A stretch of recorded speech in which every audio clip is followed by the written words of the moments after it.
I am Madison Timmons. I'm Chris Susi. And we're paranormal specialists who live in the most haunted city on Earth, Savannah, Georgia.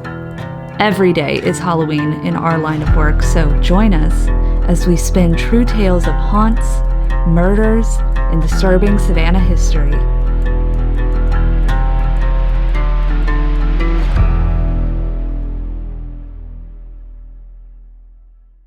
I'm Madison. I'm Chris. And welcome to the most haunted city on Earth. Hello, and welcome back to another episode of the most haunted city on Earth. My name is Madison Timmons. I'm Chris Susi. And today we have a very fun episode for you guys. We have Luke Pilgrim and Brad Kennedy from Saab Bear Productions with us, and we're going to be talking about a really awesome, spooky project that's near and dear to our hearts. Absolutely. Cryptids. We love cryptids around here, so we're going to be talking to them here in just 1 second. But before we get into it, we have a few announcements for you guys. So if you're new here, first off, welcome. But also, we have a pretty packed Haunted City Summer is what we're calling it at this point. And we are going on our second investigation of the Haunted City Summer. And that is going to be at the Ryland Theater in Americus, Georgia. And that's going to be on July 29th. We are the first people to investigate this theater since the 90s. Yeah. So we have no idea what we're getting into truly, which is honestly terrifying and fun all in the same box. I actually went into that theater before its renovations because I think it was renovated like 99 or something. So they were like just gearing up for it. And it's an incredible place. It's a beautiful, beautiful theater. Yeah, so we're really excited, and we are going to be live streaming all night long for the Parajunkies. So if you haven't considered becoming a Parajunkie over on Patreon, this is a great time to do so. Also, Chris, we have a guest coming on the show on July 23rd as well. Yes. Would you like to introduce him? Dr. Ken Torres. He is a pretty renowned exorcist and demonologist. He's a father, a priest. He is just an outstanding representative of the paranormal, workings. He was one of the managing directors of the Warren Legacy Foundation. He still works with another leg of the Warren Legacy groups, and he's just incredible. He really is just like a very grounded, down-to-earth kind of practical approach to the paranormal, and he has reached out with an interest in sending things to the museum, things that he feels are profoundly paranormally charged, but he feels that by hiding them from the public, we're missing out on opportunities to learn and to kind of have the open discussion about these things. Yay, some new objects to torment me. New objects.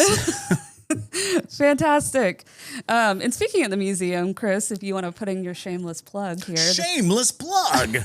The Savannah Paranormal Museum is now open Thursday through Sundays. Please come down anytime. Enjoy. Go to our website, www.savannahparanormalmuseum.com. We have merch and we have pictures and other interesting things. Is that enough? Yeah, I think that's totally fair. I'm definitely going to put some car salesman shit up there. Yeah. Oh, please do. Like the just sticker. Shoot, wing, wang, wang. Come on down and we'll give you a paranormal experience for just $24.99. And hopefully you don't take anything home, but you do sign a waiver. Yeah, you do sign a waiver. You cannot blame us if you bring something home from the Paranormal Museum. Absolutely. Okay, and then last announcement we have a new little treat for our Ultra Parajunkies, which are our friends who are the highest tier on our Patreon. After 1 year of being a Parajunkie on that tier, you get a very fun and exclusive little pin that says Elite Parajunkie. Ooh. We will mail this to you. If you are with, we will throw it at you durable. too. It's durable. Obviously, hard to hold on to, so be careful. But we will be sending these to you if you are an Ultra Parajunkie for over a year. They are so cute. It has our little ghosties, which is, you can decide which one's Chris and which one's me. But yeah, they're really exciting. And JT designed them himself. So it's super cool. Lovely. But all right, I think that's all the announcements we have. So let's go ahead and get into this, y'all. So Luke, Brad, welcome. Hey. Thank you for having us. Yeah. Yes, absolutely. Yeah, we're so excited. JT and I watched the first couple episodes that you sent, and honestly, I'm really impressed. The production value was phenomenal. It was so good. It's so good. And honestly, I think North Georgia really does not get the love that it deserves No, for its absolutely cryptids. not. It's there's a very active Bigfoot community throughout that region. That I think there's even a festival every year that we definitely need to go to. But Thank you. We appreciate that. Yeah. Yeah. I'm so glad you guys enjoyed it. It's been a like super cool project to work on, and we met a lot of cool people. I heard a lot of really cool stories, a lot of spooky stories. And I mean, it's been like a year in the making, so it's like no easy task for us to make a series like this, but I think it's been totally worth it. Oh yeah, absolutely. so what was kind of the inspiration to create this series? Was it you were just Bigfoot fanatics, or have you had an experience, or what was kind of the idea? Well, I haven't had an experience yet. I would think I'll panic when I do, but I mean, I'd probably maybe I'm a Bigfoot fanatic. I don't know if the rest of the guys are like Bigfoot fanatics, but yeah, I mean, we've all been interested in this kind of stuff though, you know, and we are filmmakers, so it's like we make a lot of like paranormal videos, and like we had a whole like TikTok like span where we were just making pretty much only paranormal themed video. They were like, it was sort of like Paranormal Activity, right? Like found footage, Yeah. Sure. short horror films. Because it started out with you kind of doing a series where it seemed like, oh, he's just a guy in his house, you know, and playing guitar, and then suddenly the books fly off, Right. you know, behind him, and eventually it grew, and people were kind of along for the ride. It was very, I guess, like Performance storyteller, art. performance art Yeah. sort of thing, and then we started, like you said, getting more into, okay, Luke's outside his house with his son, and Bigfoot walks by. And a lot of it was like VFX tests. you Yeah. know? It's just us like experimenting with visual effects and things like that. And so, yeah, so like I feel like we've just kind of been surrounding ourselves with a lot of that type of stuff. And I think we've like somehow drawn it towards us more, I guess, because we started working with like the city of Ellijay, like actually making commercial like ads for them, which because we do that as well, obviously, right? We make Right. commercials and music videos, like whatever you can think of that you can point a camera The at, filmmaker's you know. credo. Exactly. Of course, yeah. Exactly. So we you know we did a really cool little short funny ad called The Offbeat Traveler, and it was like a spoof of a guy who's like he's playing like a YouTube personality who's going to like look for Bigfoot in Ellijay in like the Blue Ridge Mountains, but he basically hires this guy that's like his guide, and but everywhere he takes him, the whole joke was like he never finds Bigfoot. He keeps finding like all these things that are Bigfoot themed in the town though, which is what's really cool, right? Like you go to this restaurant, they've got Bigfoot tracks. It's like a ice cream that you can order, or like there's signs like all over town that are just Bigfoot like related, or just that silhouette of Bigfoot or whatever.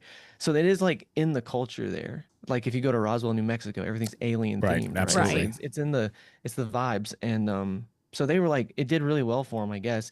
And they were like, we want to do a follow up, and so that's when we were like, we hit them with the big ask, where we were like, what if instead of like a funny video, what if we make a documentary series? and and they liked the idea, so that was how we were able to like actually go and do it, you know. Yeah. Sure. And I mean, it's our first big like swing at a documentary, but in a lot of ways, we've been training for this for a while. Like Luke said, we've done, years, we've been a company for about a decade now, and we've done years of documentary style promotional videos for anything from small businesses to corporations to universities. So we were used to interviewing people and getting their story, but instead of it being solely advertisement, this documentary was really our first foray into just truly storytelling and following that documentary style of, not really having, it's not a puff piece or anything or to Right. advertise, your product or service. This is just people telling their stories. And that was kind of the whole premise for it for us. Was there's a ton of, ghost documentaries or Bigfoot documentaries where everything from television shows on, Discovery and Travel Channel, that it's so kitschy and, they're promising these big things we'll reveal after the commercial break. And for me, and I'm probably more on the skeptic side versus Luke, but it's like that's the type of stuff that we didn't want to make. And for us, we really wanted to just have a means for people to tell their story and be authentic and not feel like there's, an agenda of we're proving Bigfoot exists or we're proving it doesn't. It's ultimately up for the audience to, determine on their own.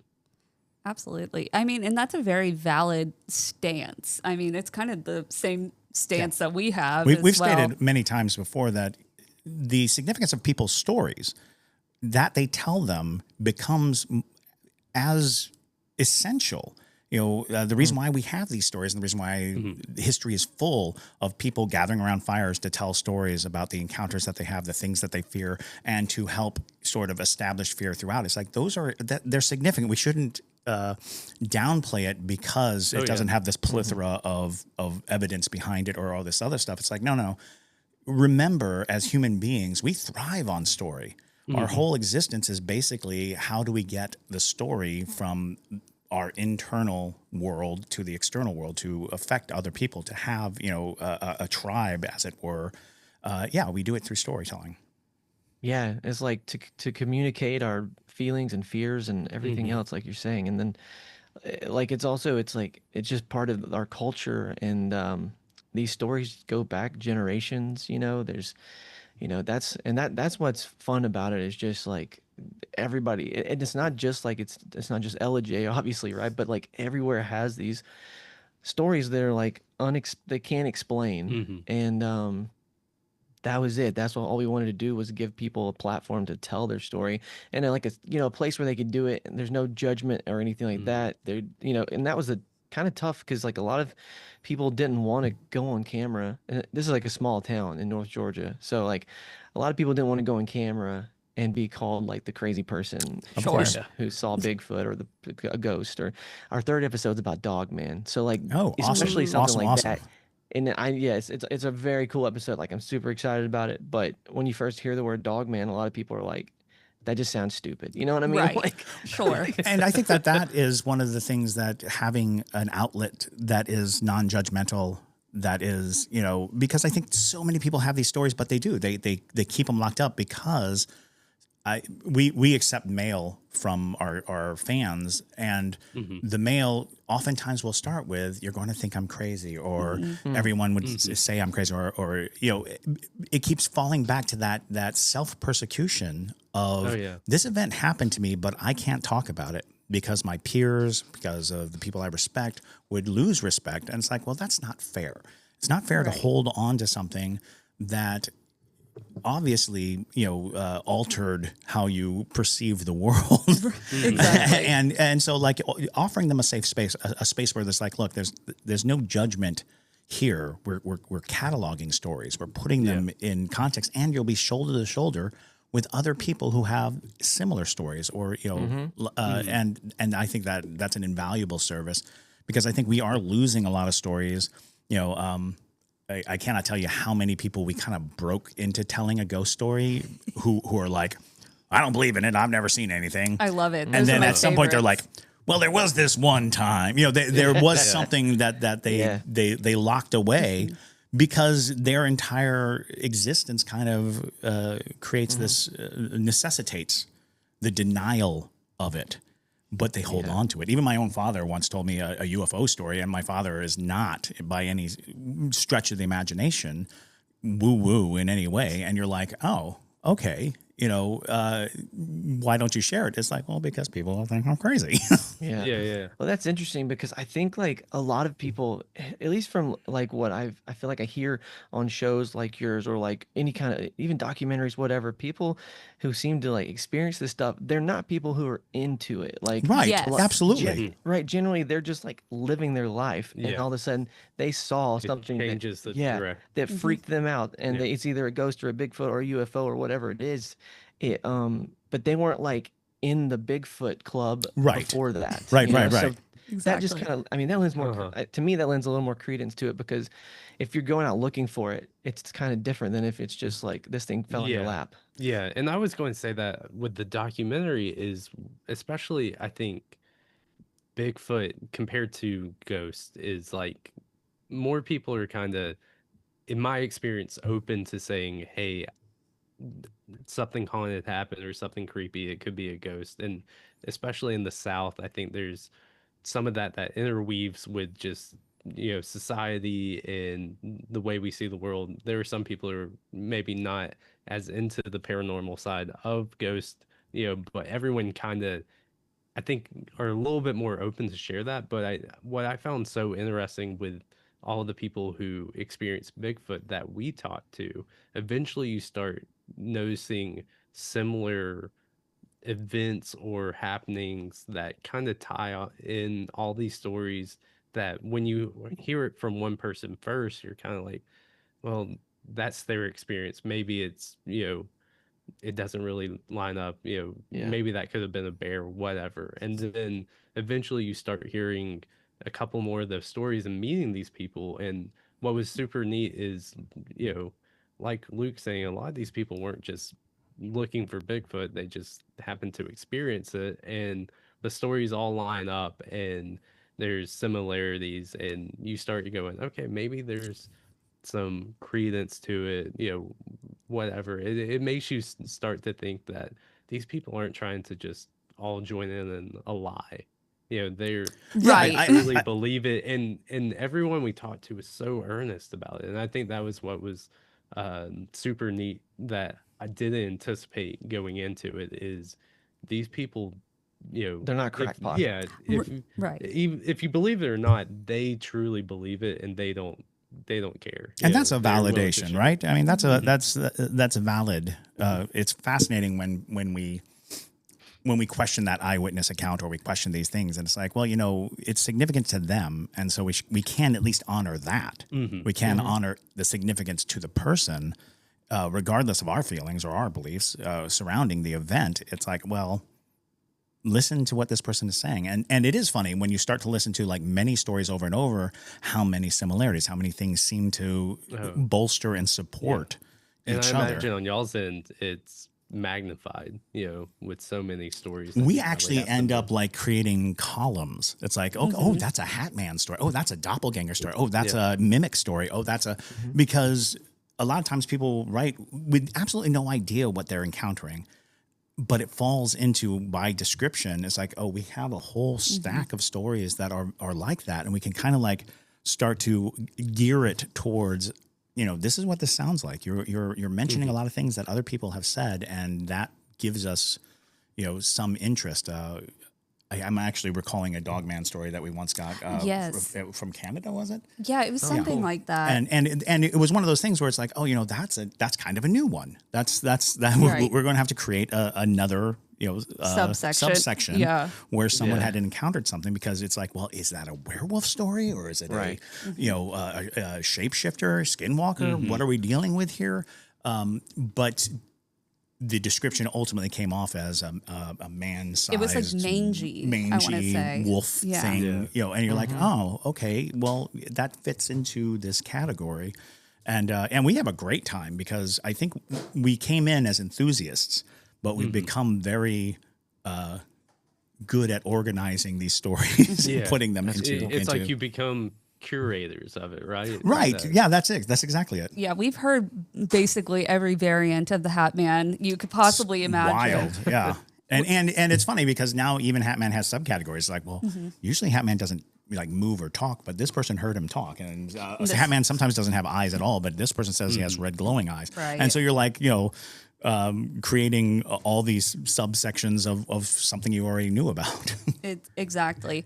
I will say, though, I think Bigfoot people who have had encounters or genuinely believe in Bigfoot, they're the loudest about it.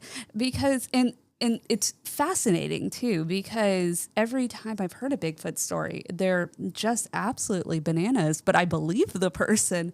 I want to say it's the man who runs the North Georgia Bigfoot Festival. We met ran into him at a convention. Yeah, at a convention, and he was saying there's like families of big feet. I guess Bigfoots. I think Bigfoots. they just call them. I think they call them Big Bigfoot. Yeah, Bigfooties. The Bigfoots. it's like deer. Yeah. Just Bigfoot. I think. One Bigfoot, two Bigfoot.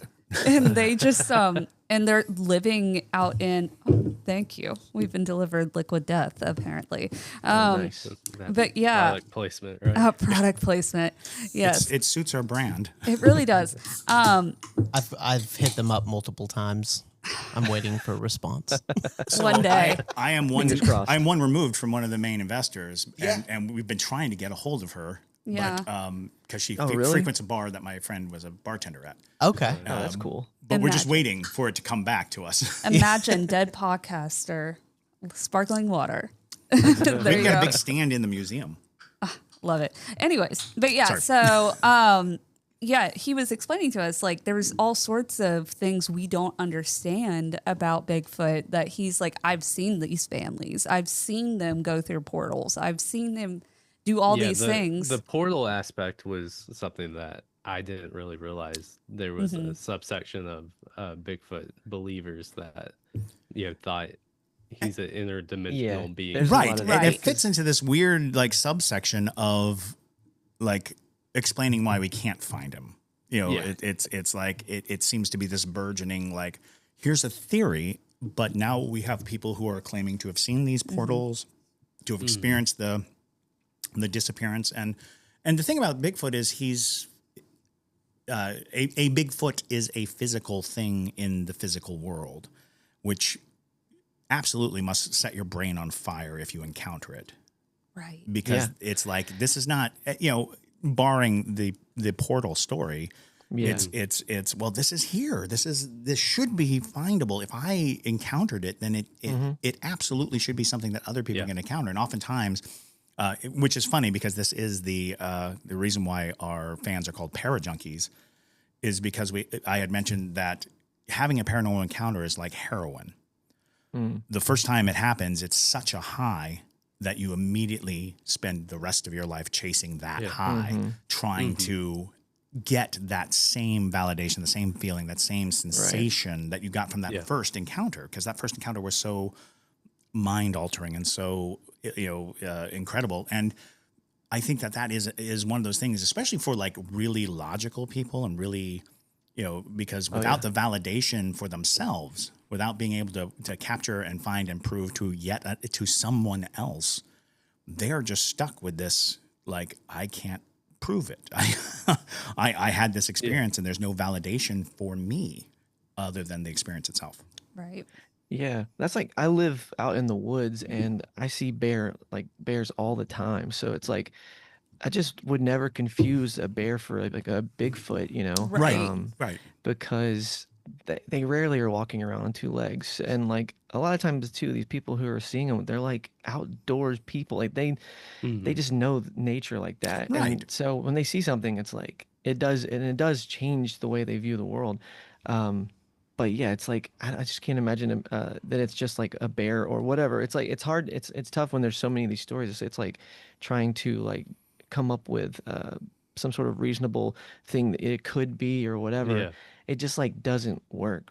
But it's like the portals, like all those different things. Like I'm almost like of this school of thought that all this stuff is connected. Like whether it's a ghost or back in the day there was fairies or whatever, UFOs and aliens and Bigfoot. Like I think that they're all like connected somehow or another because that seems to a lot of them like are reported around the same time or things like absolutely. that. Yeah.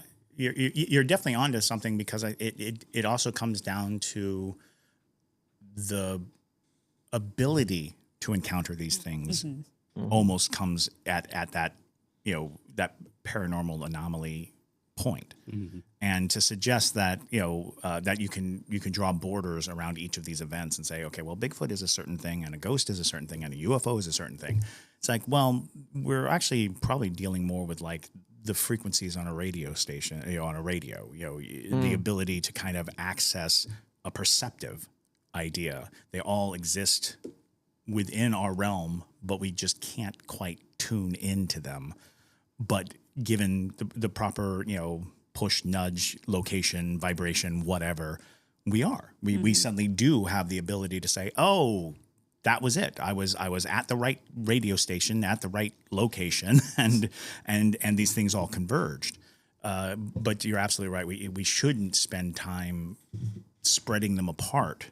We should really think about looking at them as a phenomenon, solidly, because every culture on the face of the earth has these stories. If every culture on the face of the earth has these stories, then something's up, right? Right. They can't. And most of these cultures at one point had no means. We're of isolated from each other. Exactly. So it's like, how are they having these same experiences? Yeah, we're big. I guess like activists almost. We want everybody to be combined because. Can we get a flag? Yeah. Well, because it's like, we've always thought it's so bizarre, exactly what you're saying. It's like, why are we, Infighting, separating everything where it's like alien people don't intermingle with ghost people and ghost people don't intermingle with cryptid people and cryptid people are like, you all are fools. And so it's like, Yeah, there was like some concern going into this, making this series of just, sometimes it's not the easiest community to break into, I guess. And like, it's like, we're like, a little afraid that we might make something that's either going to rub someone the wrong way. Oh, absolutely. Or whatever. And people online are not afraid to tell you how they feel. Yes. No, they're not. And we get a lot of that already, but it's like, we're just trying, like, this is our first foray into it really officially too. So, I don't know. Regardless, like, it's like, for us, this is like, it's an awesome experience. And like, our goal is to make a lot of these. Like, hopefully we get the chance to do, because, I don't even know if we said this. The show's called Unknown Ellijay. Terrible promotion here. But yeah, it's called Unknown Ellijay. But it's, and like the first episode is out. And then the second one comes out this Saturday. But hopefully. And where can they find it? Oh, on our YouTube channel. That's Sozo Bear Films. So youtube.com/Sozo Bear Films. 10 a.m. this Saturday, the ghost episode will be coming out. So I think your audience will probably appreciate that episode the most. But then, like you said, y'all have been talking about Dogman and all this other stuff. So, I mean, episode 3 is Dogman, and that'll fantastic. Be week after next. We love it. But yeah, we hope to be able to go to like, other towns, especially in Georgia, the Appalachians, whatever, and do unknown insert town here. Because I mean, our thought on this is obviously every community has those stories. If it's cryptid, absolutely. If it's ghost, if it's a weird history. I mean, that's the neat thing too. And I feel like that's kind of underneath all of the paranormal stories is the strange history of Gilmer County, Georgia, Ellijay, Georgia, which is the city in there, and it's the start of the Trail of Tears. There's Civil War Reconstruction, Wild West style, murders Violence in downtown that, you see in the ghost stories in one of the oldest house, which is now a museum called the Tabor House. There is a Confederate soldier and a little girl that are said to haunt there. There's a lot of these connections. The same thing with Bigfoot or Dogman. There's just so much history and kind of dark history that then lends itself and I think connects it into all these paranormal stories. And really every place, every small town has their version of the past, the stories, the darkness that I think makes it really interesting. And yeah, like Luke said, we want to explore, the unknown of any small town. Yeah, we actually have earmarked in our world of producible things, small town ghosts. The concept being that every town has their ghosts, and those ghosts are particular to the town, and they're essential to the town because everybody likes to whisper that story. Everybody knows that house you avoid, or the one that you dare your friends to go ring the doorbell at, and things like that. And the fact that those things exist tell us about the interconnectedness of each of these small towns, that everybody still honors these things, and they'll have monsters you've never heard of. They'll have the bat baby, the Bat baby? Like from the tabloid? yeah, right, the spider children, and it was like, oh, don't go down the creek, the frog boy is going to eat your face, and you're like, oh, okay, could you tell me about the frog boy? And the fact that everybody kind of creates these interesting mythologies because we can't help but do that. Oh, did we lose Sorry, you? we lost your audio for just a second. Oh, okay. Sorry. Well, I was going to mention, so something I really enjoyed about the first episode was a quote that was like, go and talk to the people that are like fourth generations in the area, and they'll tell you everything you want to know, because that is so true. And I wanted to ask, was there anybody in particular, obviously you don't need to give spoilers or anything, but anybody in particular that you felt was the most of a character or had the most interesting stories? Oh, I mean, definitely. There's definitely characters for sure. Yeah.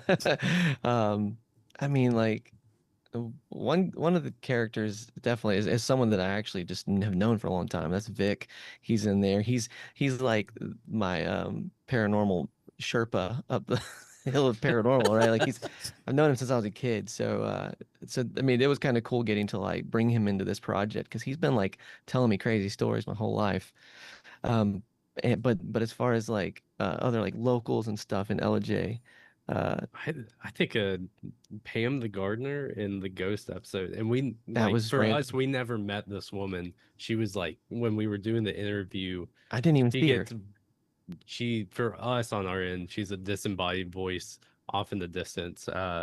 Ellis, our editor on the project, he saw her, but we were interviewing Judy Pate of the Tabor House. Her and her husband kind of run the museum, and this lady Pam walks in the back door on accident, and Judy asked her like, hey, have you heard of any ghosts here? And she's like, yeah, I've heard of some.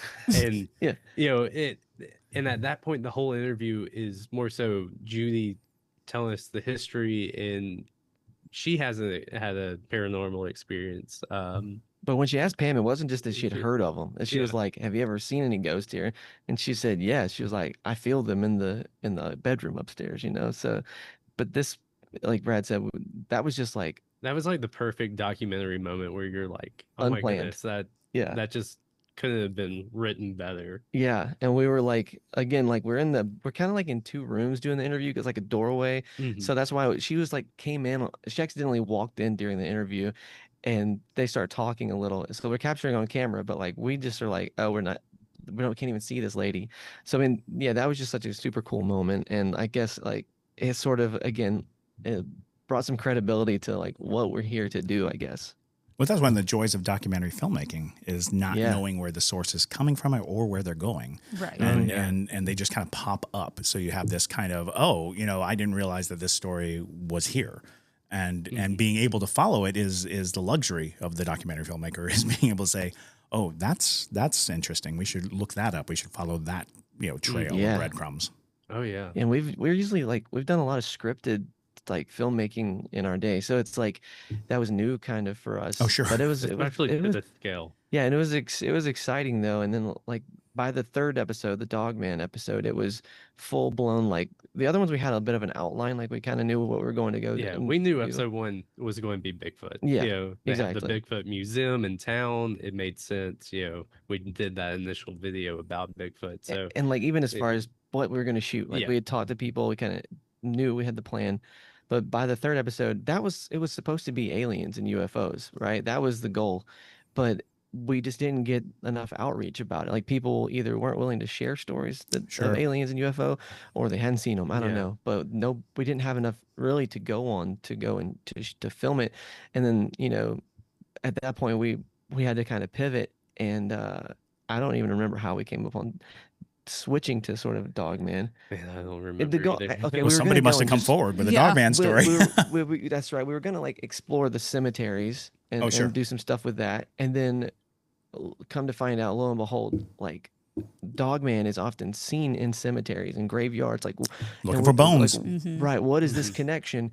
So that was sort of the thread that we started to follow, and so that third episode is the most organic, I think, of all of them, where we just are following the breadcrumbs, Yeah. and then That's so talking to cool. And locals. because That you see is. some of our research in real time as Yeah. well about Dogman. So we just happened to find this story that a guy wrote on the Dogman subreddit. You know, Yeah. Love just telling This his was- story. And, you know, the title says like my Dogman experience of the North Georgia mountains. And then we're reading through it. It's a great story. But the tough thing with this project was with it being like, I guess, co-produced or for the Pick Ellijay, their tourism side of their Chamber of Commerce. Everything kind of had to be within the county lines. So for us, it's if it was just right up the road, you kind of didn't want to focus. You could on it source yourself because- out. yeah, Right. yeah, and so and part of it too is that leaves for further expansion when we do different towns and stuff. We kind of know, okay, there's some breadcrumbs here just Some people- right up the road. But yeah, we were like, oh, maybe this is a great story, North Georgia, and then you get into the comments and right there it's like you find, oh, it's right here in the county that we're Yeah. filming for it. We're like, oh, Kismet. that's perfect. Yeah. That's fantastic. Yeah, it is interesting what you can find out through people, or people don't realize they want to share their story or realize that they forgot about Or a that story. they even have a story, right? Yeah, that's the most Until amazing you're thing. It's there. like when you're like, oh, well, we're looking for this event, and then somebody's like, oh, you know what?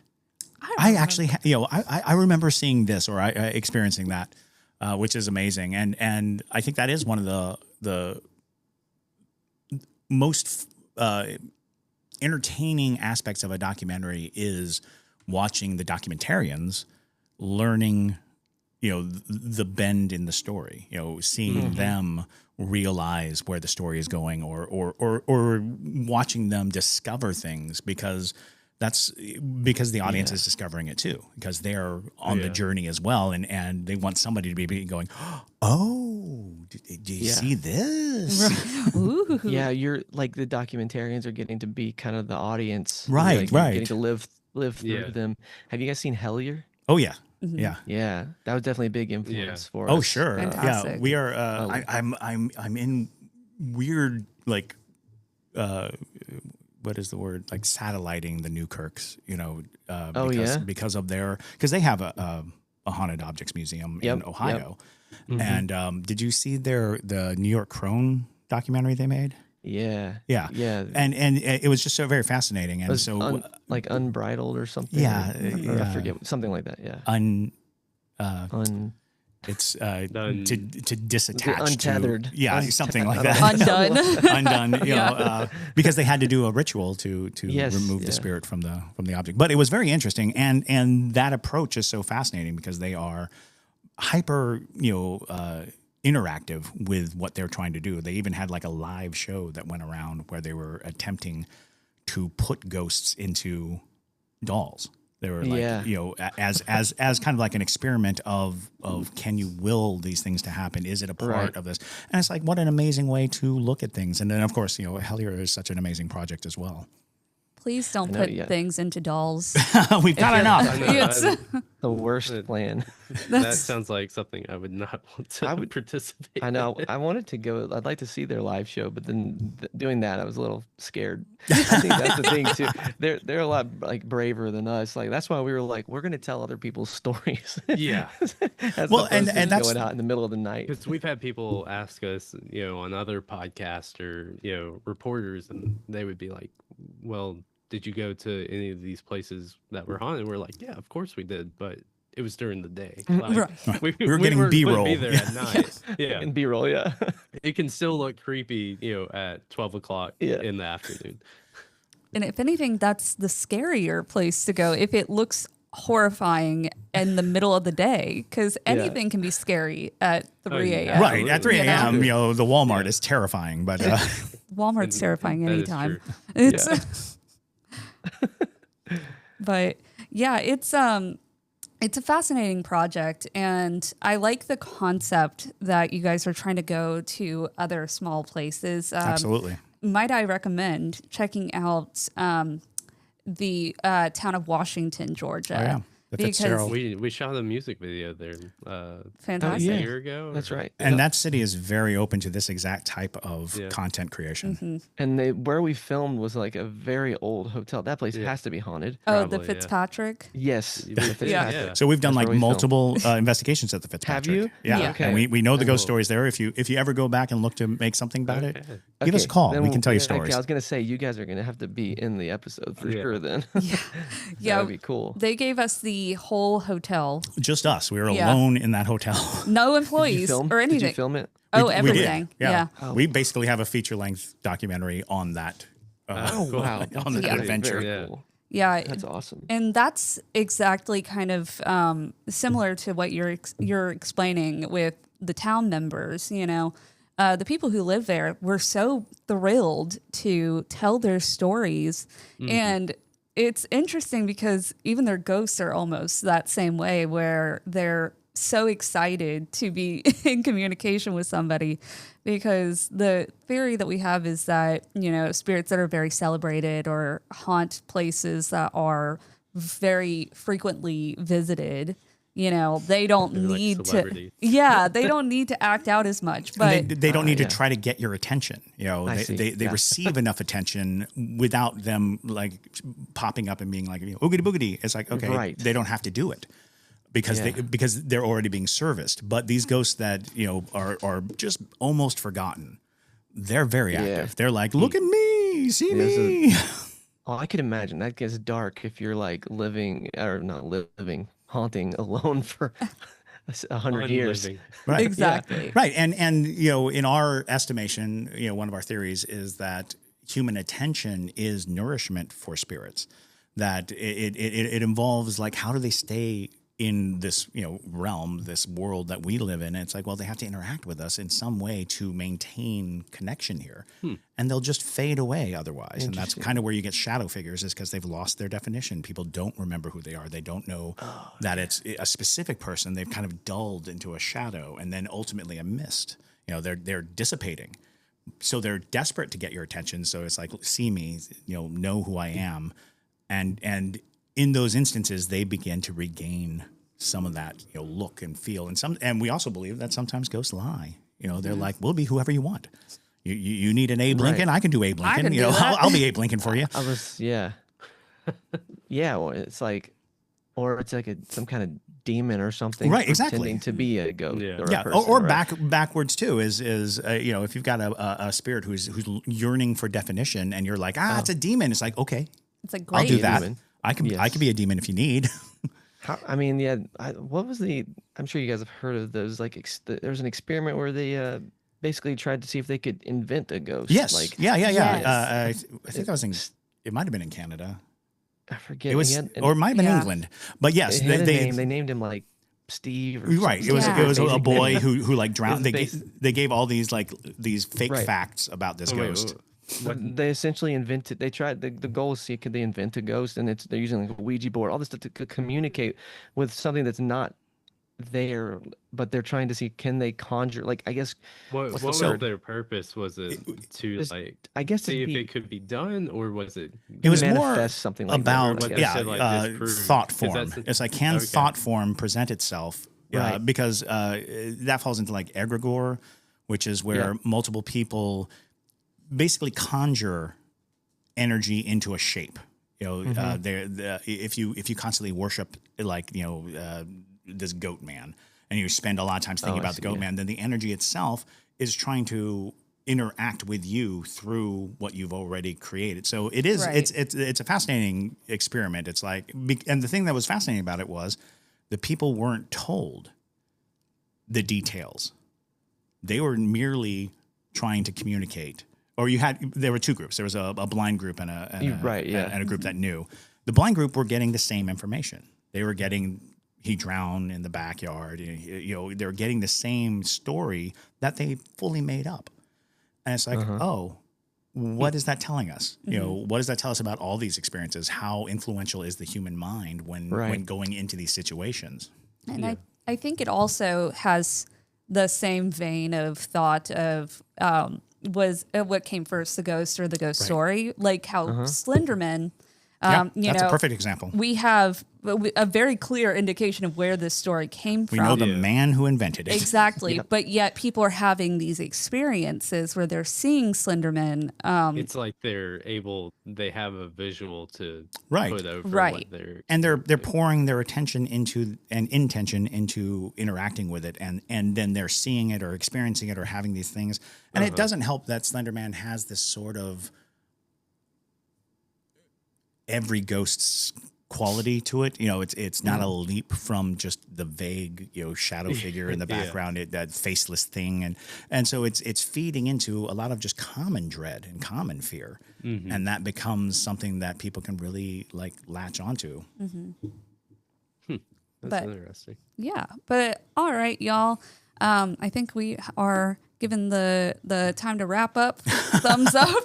We could keep going. Absolutely. We could keep going. This is a blast. Yeah, Yes. it's fun. But Luke, Brad, we're so glad that you guys were able to come on and join us today. And we very much so look forward to watching the rest of the series and whatever else comes after this. And if you guys want to check it out, you can check it out on their YouTube if you missed that little bit.